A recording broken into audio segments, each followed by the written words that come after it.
Constituent assembly debate में, तो उसमें मुस्लिम कम्युनिटी के जो मेंबर थे वो लोग इस बात का मसला उठाए कि हमारे पर्सनल लॉस पर इसका इफेक्ट पड़ेगा।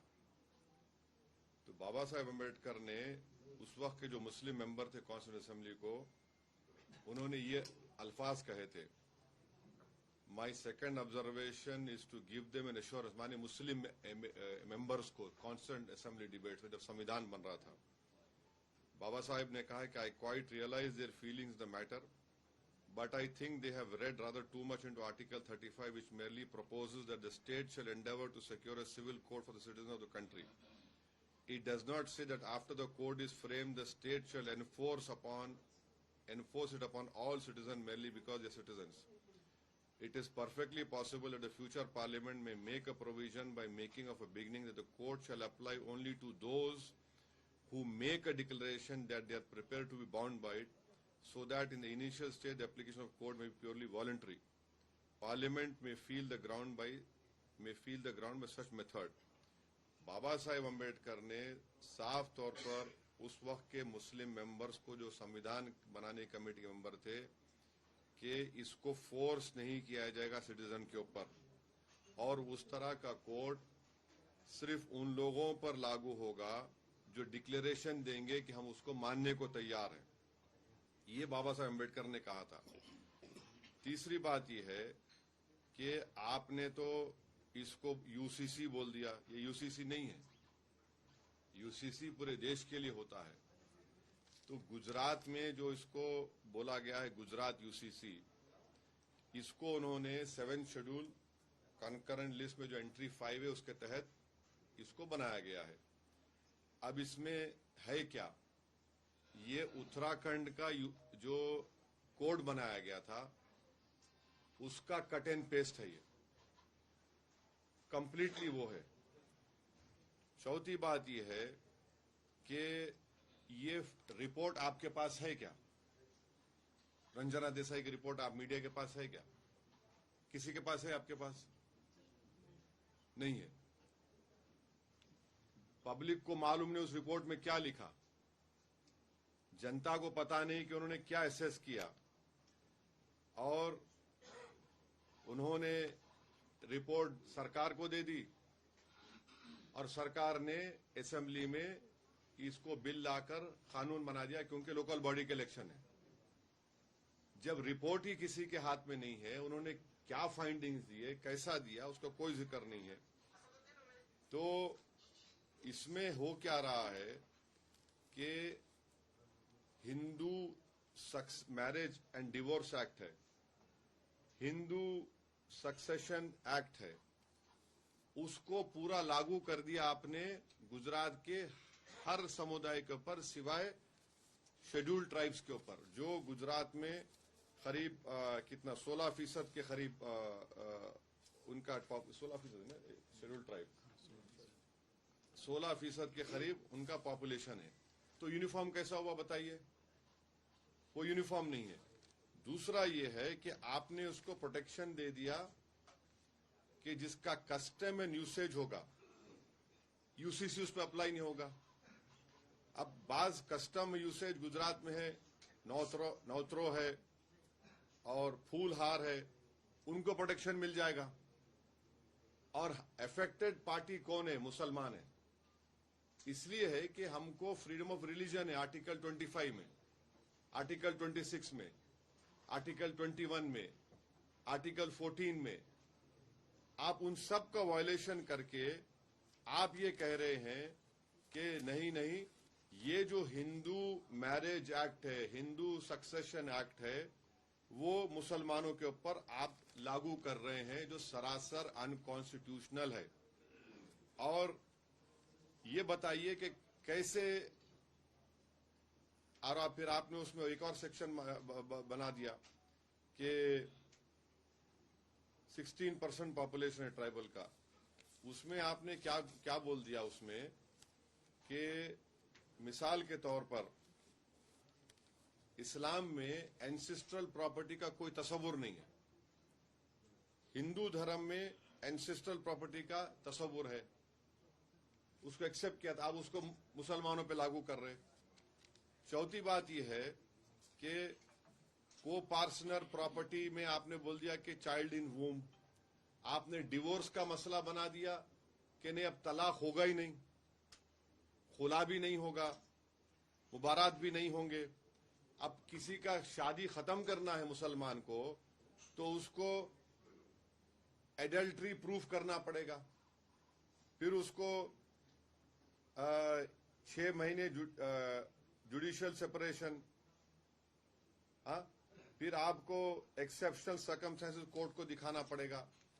ये सब जो है ये हिंदू धर्म का हिस्सा है, इसको आप हम पे क्यों लगा रहे हैं? आप हिंदू धर्म का कानून आप हिंदू धर्म के मानने वालों पे लगाइए, बहुत अच्छा है। ये यूनिफॉर्म कहां है ये? और मैं किसी धर्म की चीजों को क्यों मानूंगा? मैं, ये तो मेरा आर्टिकल 25 का ग्रेव वायलेशन है।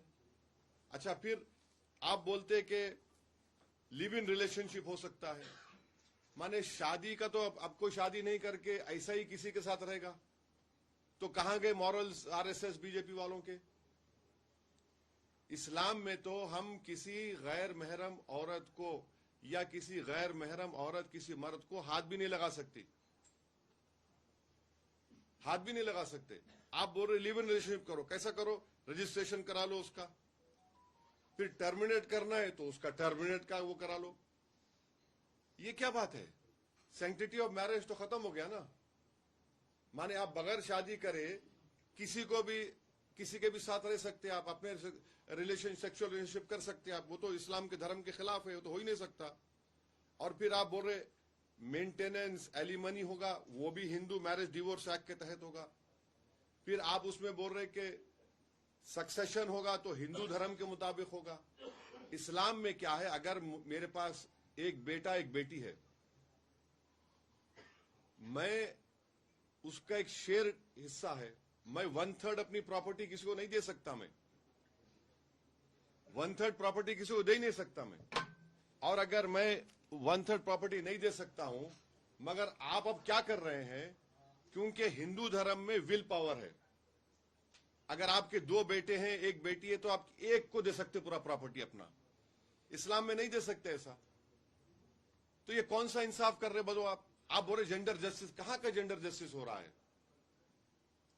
विल पावर से कोई भी अपना पूरा प्रॉपर्टी एक औलाद को दे सकता है, ये कहां जेंडर जस्टिस है? अब लोग बोलेंगे कि हाँ मैंने अपनी बेटी की शादी किया, उसमें खर्चा हो गया, उसका हिस्सा नहीं होगा। अरे भाई, इस्लाम में तो ऐसा अलाउड नहीं है ना, इस्लाम में तो देना ही पड़ेगा। और भाई जेंडर, अरे भाई ये बताओ, इस्लाम में पहला धर्म था पूरे दुनिया में जिसने बेटी को अपने बाप की जायदाद में हिस्सा दिया, दुनिया का पहला धर्म है ये। कोई धर्म ऐसा नहीं बोलता जो इस्लाम धर्म बोला।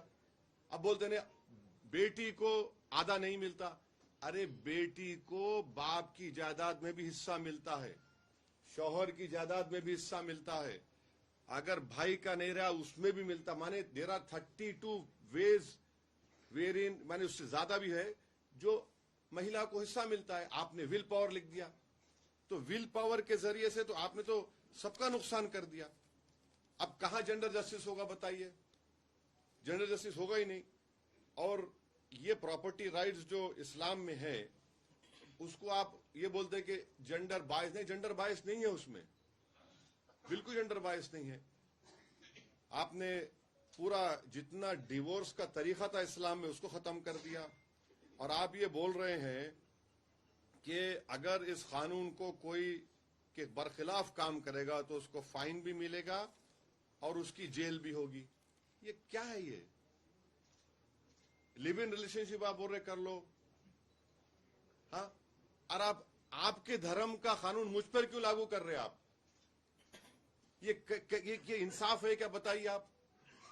यूनिफॉर्मिटी है ही नहीं इसमें। आपके धर्म के लिए अच्छा है, बहुत अच्छा है, उस पर चलिए, हमारा कोई इतराज नहीं है, मगर आप कैसा बोलेंगे कि आपके धर्म के लिए अच्छा है मेरे लिए अच्छा होगा? आप तो माने आप पूरा इसको Hindu code, marriage act, Hindu divorce act, Hindu succession act को आप सब पे लागू कर रहे हैं, और 16% ट्राइबल को आप उसमें एक्सक्लूड कर दिए, और जिसका कस्टम एंड यूसेज है उसको भी अब एक्सक्लूड कर दिए। तो ये सरासर गलत है, ये फंडामेंटल राइट्स का वायलेशन है। ये बीजेपी की जो नफरत की आइडियोलॉजी है माइनॉरिटीज के ताल्लुक से, इसका खुला सबूत है। और उत्तराखंड में जो है कट एंड पेस्ट जो Hindu marriage act, succession act में, उसको आप यहां पर लागू कर दिए।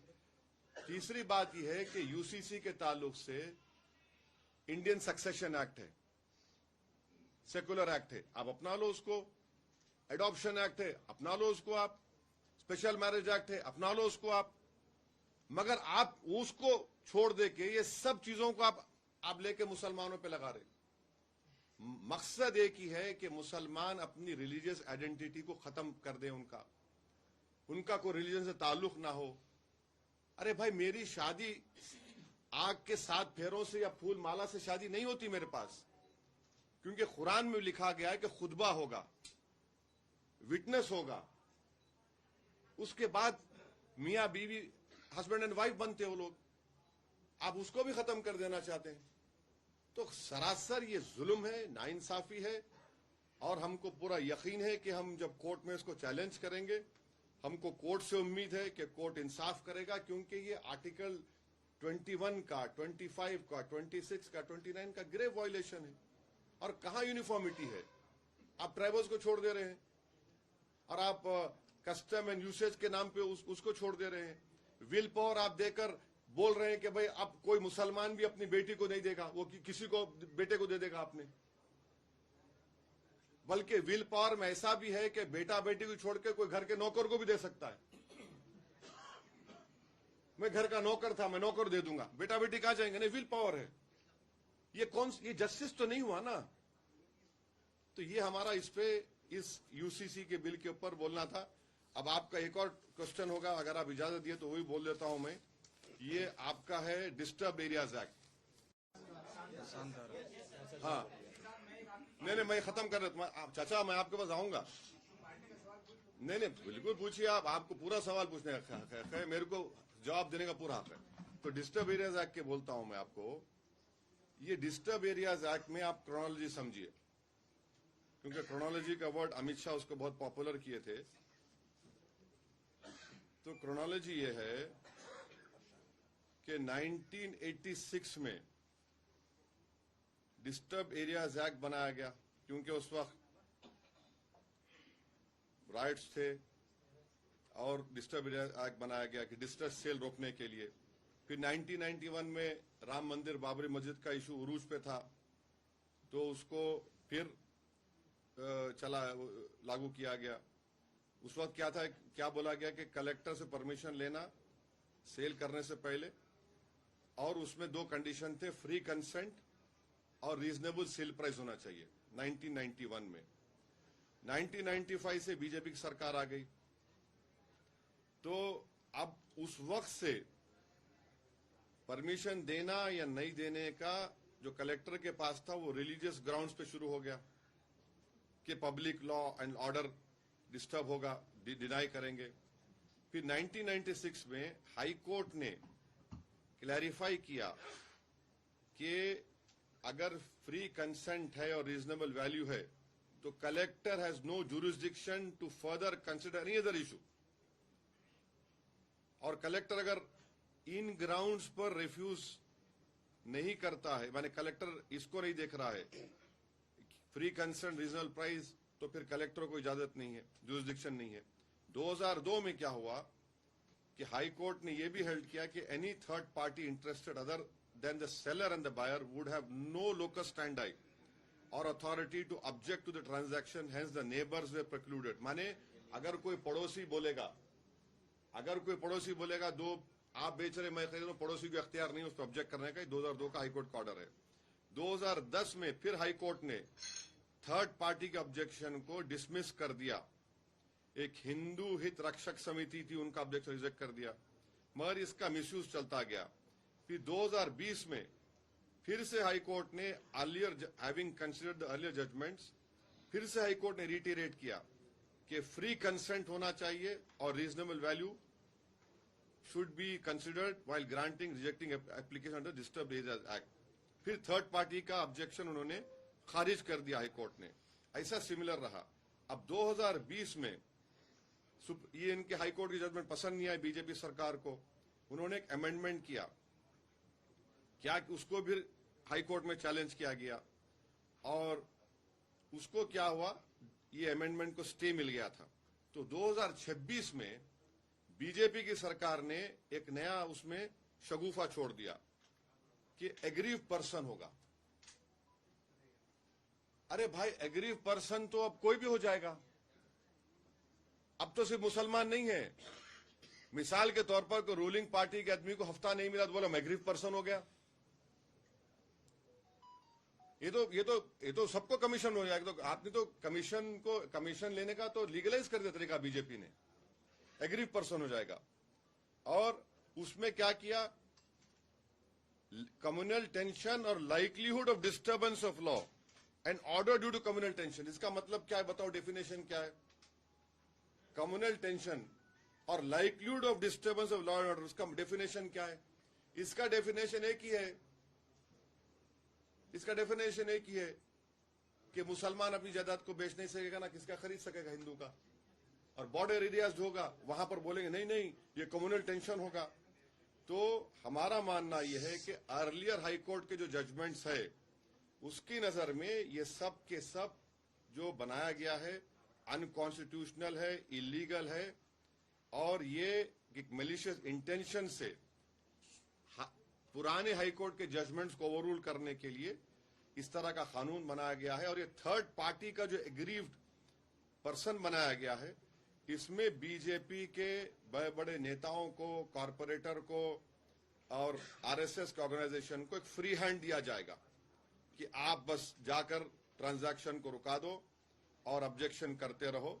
ये इसका क्रोनोलॉजी है। अब आपको लास्ट में इतना बताऊंगा मैं, ये अहमदाबाद में, वेस्टर्न अहमदाबाद है, एसजी हाईवे है, वहां पर कुछ होगा वो तो सिंगापुर की तरह नजर आता है वहां पे।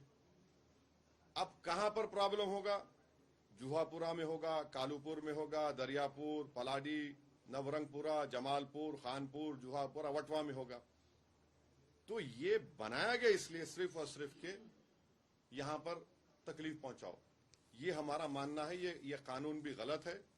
और हम उम्मीद करते कि जब ये चैलेंज होगा हाई कोर्ट में, पहले जो डिसीजंस की रोशनी में हाई कोर्ट इसको भी इंशाल्लाह हमारे जो भी कोर्ट को जाएंगे जिम्मेदार लोग, वो उसको बताएंगे हाई कोर्ट को कि आपके अर्लियर जजमेंट्स को ये लोग इस तरह ओवरकम कर रहे हैं कि एग्रीव पर्सन्स का एक नया आपने शगुफा छोड़ दिया, कम्युनल टेंशन और livelihood of disturbance of law. ये क्या है भाई? और फिर आखिरी बात ये है, हम बीजेपी सरकार से पूछना चाह रहे हैं, आप तो बड़ा पीसफुल स्टेट बोलते हैं इसको, तो ये तो पीसफुल स्टेट नहीं है। अगर पीसफुल स्टेट होता तो तुमको कानून बनाने की जरूरत ही नहीं पड़ती। पीसफुल स्टेट नहीं है फिर ये।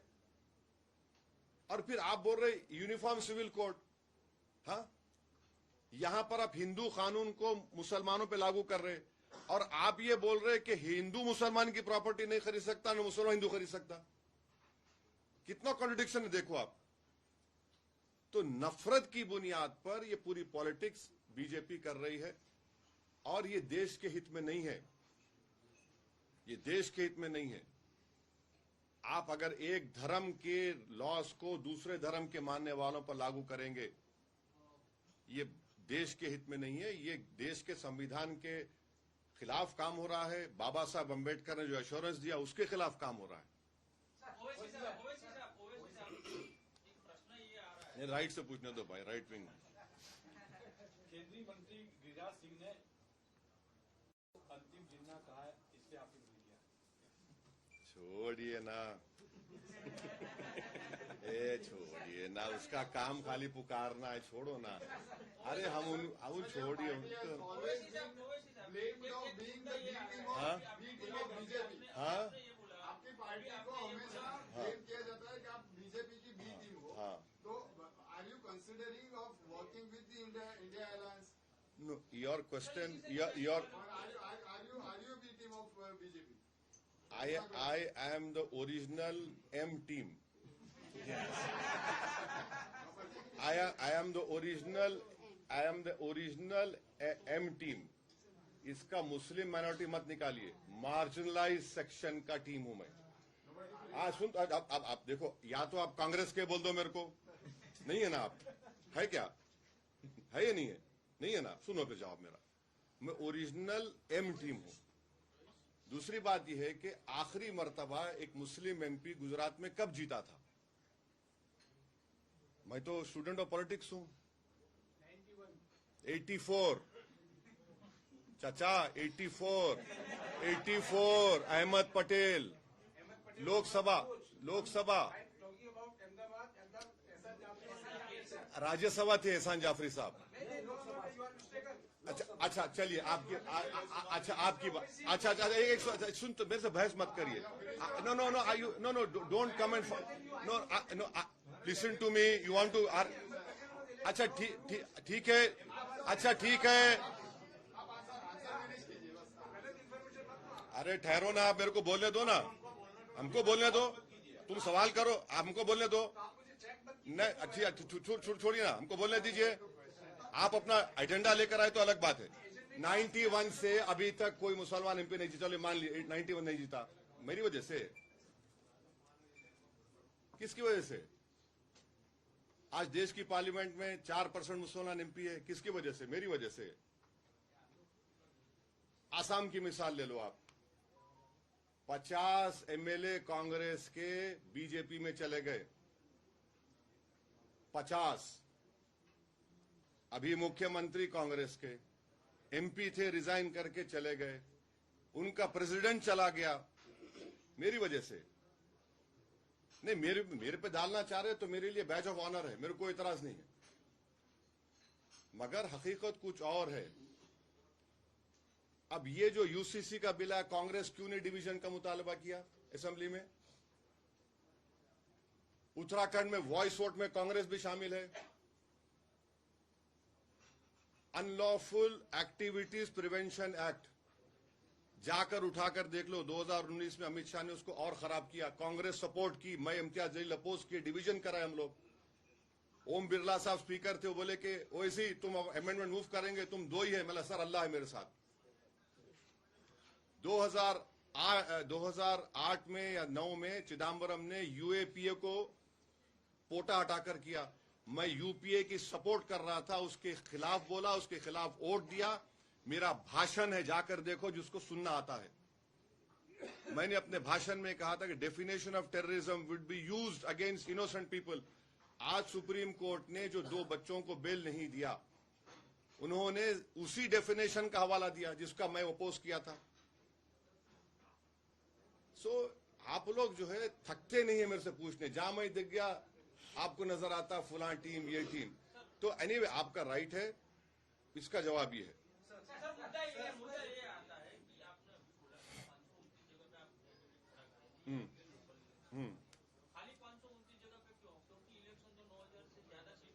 अरे अभी नहीं, पार्ट वन सुन लो, अभी नहीं, अभी तो जल्दबाजी में ये 2-3 दिन का अभी बढ़ सकता है, वो कोई नाम फाइनल नहीं हुआ, फुल स्टॉप नहीं है वो। अच्छा, ये प्रॉब्लम क्या है? बढ़ा तो क्यों बढ़ा, लड़ा तो क्यों लड़ा, खाया तो क्यों खाया, उठा तो क्यों उठा, आया तो क्यों आया, तो ये सवाल चलता रहेगा। अभी तो अभी ये प्रोविजनल लिस्ट है, इसको बढ़ा सकते। सर यहाँ के दरियापुर के पूर्व एमएलए ग्यासुद्दीन, जैसे आपने कहा कि हमारे वजह से कांग्रेस नहीं आती है, पर वो बार-बार हर सभा में, हर प्रोग्राम में, हर प्रेस कॉन्फ्रेंस में यही कहते हैं कि एमआईएम की वजह से हम हारे। तो इस बार ये प्रचार यही कर रहे हैं। कल ट्वीट किया था उन्होंने फेसबुक पे, साबिर भाई उसकी वजह से हार गए, साबिर भाई उसकी वजह से हार गए। हाँ, फिर अरे ये क्या है, साबिर भाई उसकी वजह से हार गए। ने जो पूछ लिए दोबारा मत पूछिए, जो पूछ लिए भाई, देखिए रिपीट करेंगे तो फायदा नहीं है। No answered you, no.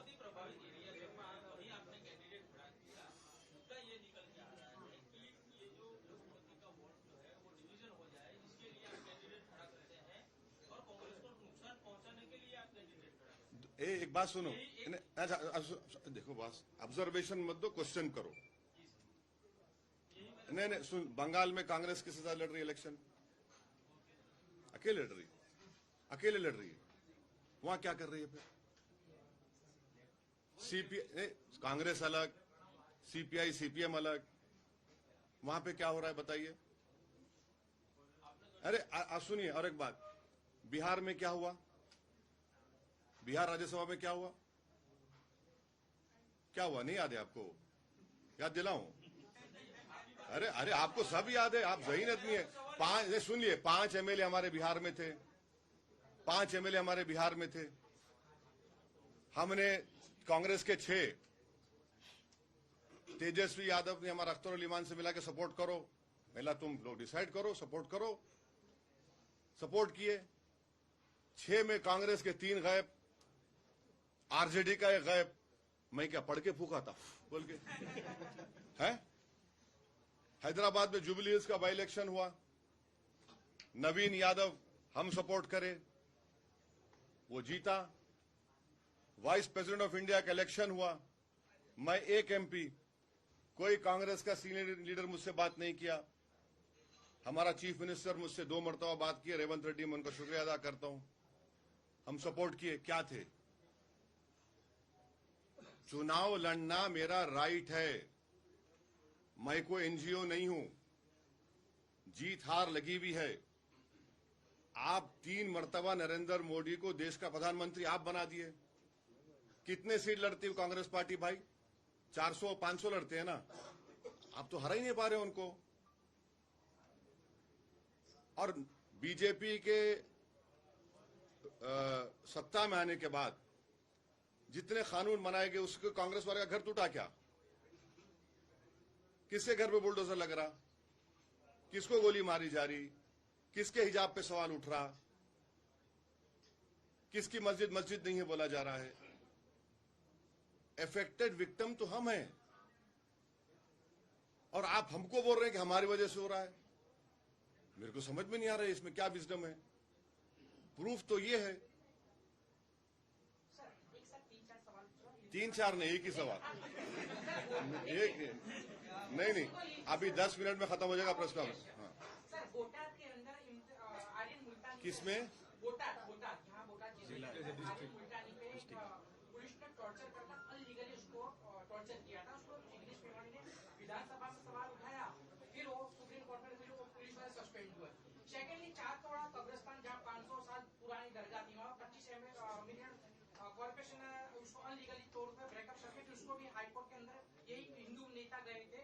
और आपने भी साबरमती रिवर फ्रंट के लिए कचरे का मुद्दा उठाया था, उसके पिराना डंपिंग के लिए, फिर वही उसके लिए भी हाईकोर्ट के अंदर हिंदू जो जिग्नेश मेवाणी से ज्यादा लोग भी गए, उन्होंने मुद्दा उठाया। चौथा कि यहाँ पे जैसा भी आपने मकानों की बात करी, बुलडोजर की बात करी, 25,000 से ज्यादा बुलडोजर से मकान यहाँ पे गिराए गए। उस मुद्दे को भी मेवाणी और अन्य टीम जो हिंदी सीपीएम, वो लोग हाईकोर्ट सुप्रीम कोर्ट लड़े, अप्रोच किया। वहाँ एमआईएम का एक भी नेता एक भी सवाल नहीं उठाया।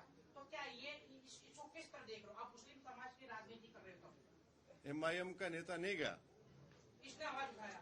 कोई नहीं आया, सभी शायद हम लोग गए, पूरी टीम हमारी गई, पूरी टीम गई है। सर किस तरह के कोर्ट से ले नहीं, हम लोग बोलिए, इनको ज्ञान दीजिए। पूरी टीम गई है। एक आदमी, और जहाँ भी जो तकलीफ पड़ी, पूरी टीम हम लोग लेके गए। कोई जगह आज तक कांग्रेस नहीं आई है।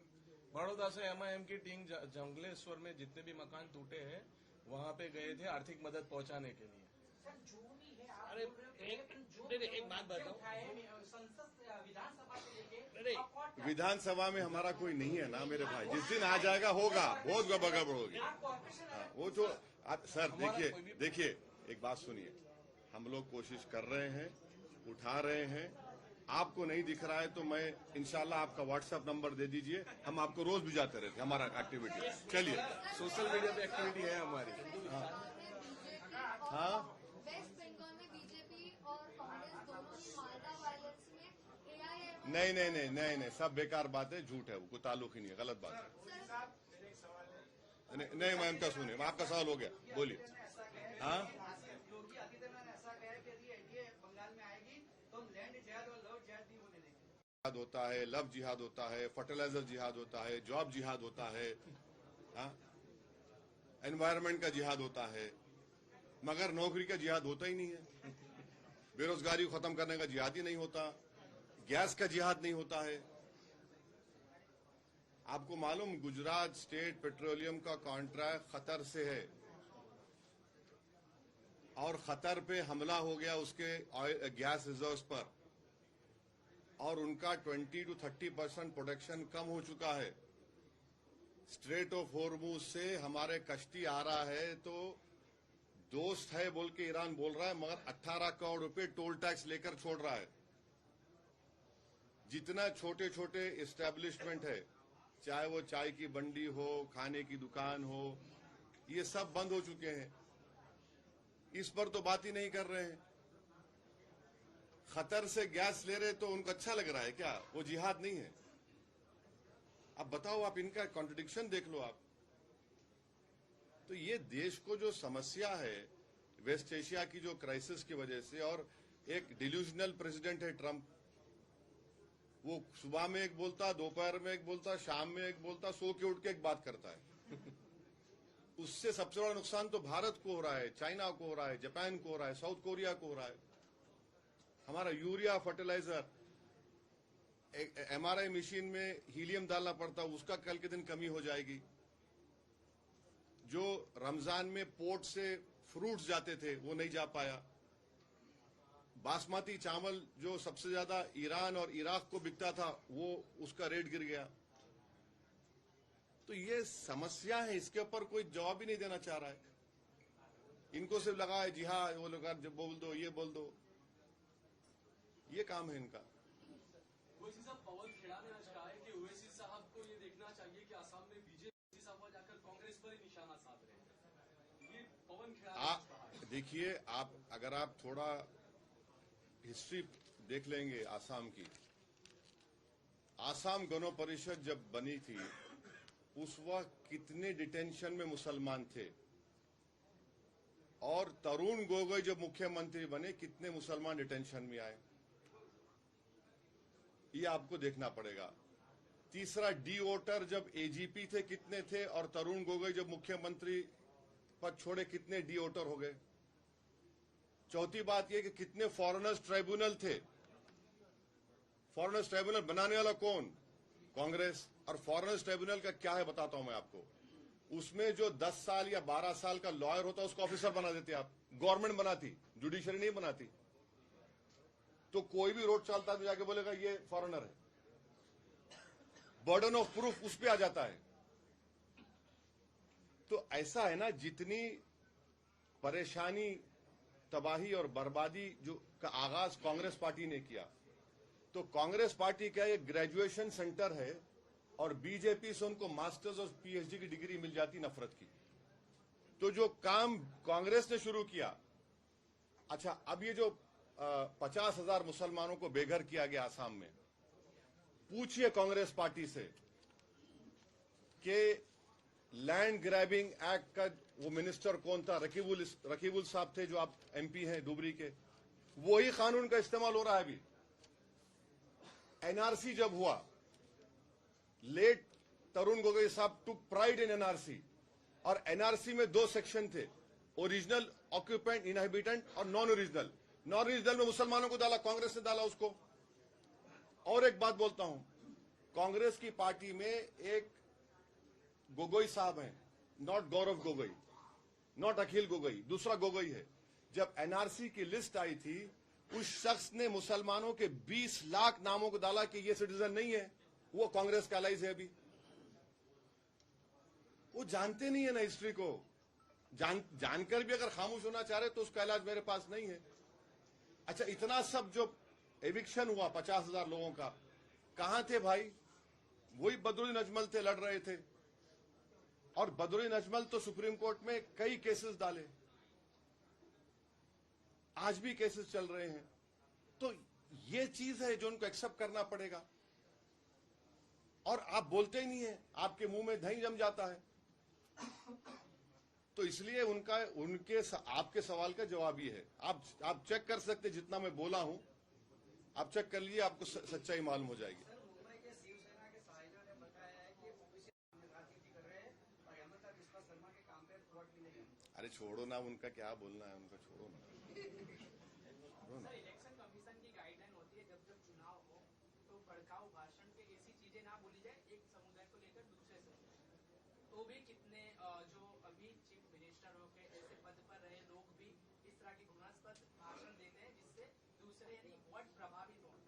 तो इलेक्शन कमीशन की भूमिका आप इलेक्शन के टाइम पर किस तरह देखते हैं? फिर कोई एक्शन होता नहीं है, खाली प्रेस कॉन्फ्रेंस के दौरान खाली बातें होती है कि हम ये एक्शन लेंगे, हम ये एक्शन लेंगे। तो क्या ये मेरा मानना ये है कि मॉडल कोड ऑफ कंडक्ट का वायलेशन नहीं होना चाहिए। उसके स्पिरिट को समझने की जरूरत है, और अगर कोई उसका वायलेशन करता है तो इलेक्शन कमीशन को उसका नोटिस लेना चाहिए।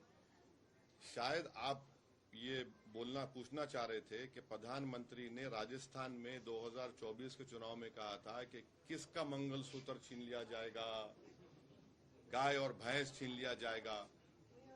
तो ये भी एक है। तो आपकी बात सही है, मैं आपसे एग्री करता हूं। सर, जो सरकार है उसमें हेमंता विश्वास ने अभी जो एक कम्युनिटी को टारगेट करके जो किया, तो that should have been taken as suo motu cognizance by the supreme court, but it has No, you are wrong.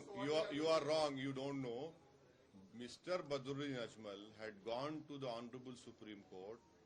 The Supreme Court has given an order. I can show you also.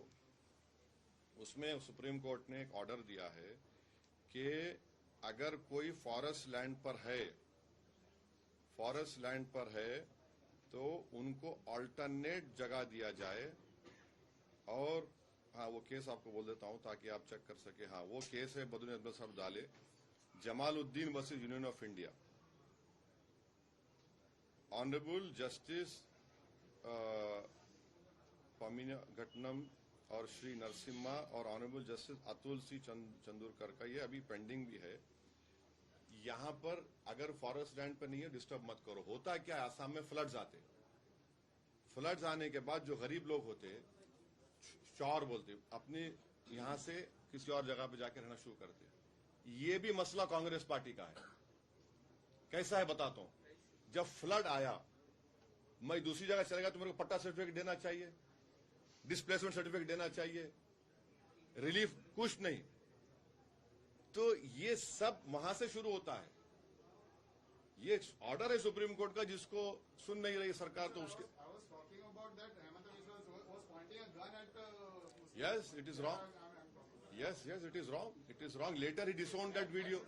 No, later he disowned that video. बल्कि वो तो ये कह रहे हैं कि मैं जीना मुश्किल कर दूंगा, मैं उनका सियासी हड्डी तोड़ा हूं, अब उनकी कमर की हड्डी तोड़ दूंगा, मदनी साहब को जाना है वहां चले, मैं भिजा दूंगा वहां पर। तो सब बातें कर रहे हैं वो। सर, यूजीसी पे स्टैंड क्या है? यूजीसी रेगुलेशन के ऊपर, हाँ वो बिल्कुल दलितों को प्रोटेक्शन मिलना चाहिए। अच्छा, हाँ, यानी सवर्ण को वो कुछ नहीं है, यानी उसको सवर्ण अपराधी है। नहीं, डिस्क्रिमिनेशन किससे होती? डिस्क्रिमिनेशन की बात सही नहीं, देखिए आपको डिबेट करना है, टाइम बोलो, जगह बोलो, आता हूं। आप जर्नलिस्ट के साथ बात करें, मेरा जवाब सुनो। आपको नहीं देखिए, you are debating with me, you have all the right, but here I am doing a press conference, you ask me a question, I will give reply. You want debate with me, show me the place and time, I'll come and debate with you. But if you are asking me this question, why did that UGC regulation was taken back? No, नहीं, discrimination में फर्क होता है, dignity का सवाल आता है। किसी को जात के नाम पर बोलकर मारा जाता है। और आपको मालूम, अच्छा ये सब छोड़ दीजिए, दिल्ली का एम्स जाकर देखो आप, एम्स हॉस्पिटल है ना, उसमें दलितों का अलग बिल्डिंग है। क्यों है? और संविधान में इक्वालिटी की जब बाबा साहब ने बात की, सब्सटेंटिव इक्वालिटी की बात की, सब्सटेंटिव इक्वालिटी की बात की। पार्लियामेंट में नक्सलिज्म पे डिबेट हो रही थी, अमित शाह जी ने आपको थैंक यू बोला था रिगार्डिंग जो ग्रे हाउंड्स की जो प्रोसेस चली थी तेलंगाना और आंध्र प्रदेश। लगता है कि ये लेफ्ट वोट बैंक जो आप वेस्ट बंगाल में कंटेस्ट कर रहे हैं, ये इसको इफेक्ट कर सकती है, क्योंकि आपने नक्सलिज्म पे अपोज किया था, आपने बीजेपी के साइड मेरे भाई, I ऐसा है ना कि फंस गई रजिया गुंडों में मेरा हाल करना चाह रहे आप। मेरी स्पीच को सुनो आप। आप मेरी स्पीच को नहीं सुने, इसका मतलब आप जो है ना व्हाट्सएप यूनिवर्सिटी को फॉलो मत करो। असदुद्दीन ओवैसी का स्पीच सुनो। मैंने कहा कि ये जो गवर्नमेंट क्लेम कर रही है कि नक्सलिज्म खत्म हो गया, मैंने 1978 की बात की थी। आपको मालूम 1978 में क्या हुआ था? आपको पढ़ना चाहिए। 1978 में भी नक्सलवादी जो थे वो बोले हम अब आर्म स्ट्रगल नहीं करेंगे। 3 साल बैक टू विलेजेस वो लोग किए, और बैक 3 साल के बाद उन्होंने कहा कि इंडिया में न्यू कॉलोनिज्म है, इंडिया में फ्यूडलिज्म है, इंडिया में फ्यूडल लॉर्ड्स, हम हथियार उठाएंगे। ये बात किसी ने नहीं की। दूसरी बात मैंने कही थी, जो गवर्नमेंट क्लेम कर रही खत्म हो गया, मैंने कहा भाई वो हथियार डाल रहे हैं मगर वो अपनी आइडियोलॉजी को छोड़ नहीं रहे हैं। अरे एक minute please let me complete. हथियार डाल रहे हैं, आइडियोलॉजी को नहीं छोड़ रहे हैं।